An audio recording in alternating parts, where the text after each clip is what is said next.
తాకట్లో ఉన్న మీ బంగారాన్ని విడిపించి ఆ రోజు ఆన్లైన్ రేటుకి కొంటాం. Sharma gold company. బంగారం ఈ పేరు వింటేనే భారతీయులకు ఒక తెలియని ఉత్సాహం.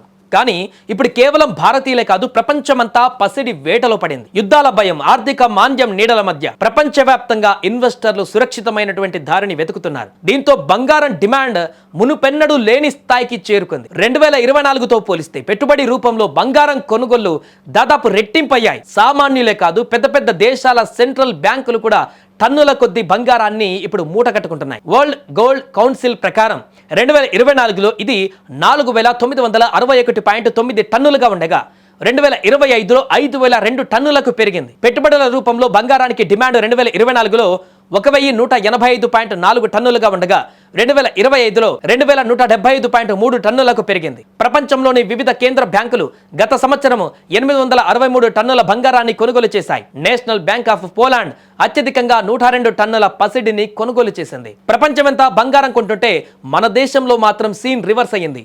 ఎప్పుడూ లేని విధంగా భారత్లో పసిడి డిమాండ్ 11% తగ్గింది. 2024లో 828 టన్నులు కొన్న మనం 2025లో కేవలం 710 టన్నులకే పరిమితమయ్యాం. పరిమాణం తగ్గిన ఆకాశాన్ని తాకుతున్న ధరల వల్ల మనం పెట్టిన ఖర్చు మాత్రం 7.5 లక్షల కోట్లకు పైగానే ఉంది. మధ్యతరగతి ఇళ్లలో పెళ్లిళ్ల సీజన్ వచ్చినా బంగారం షాపులు వెలవెలబోయాయి.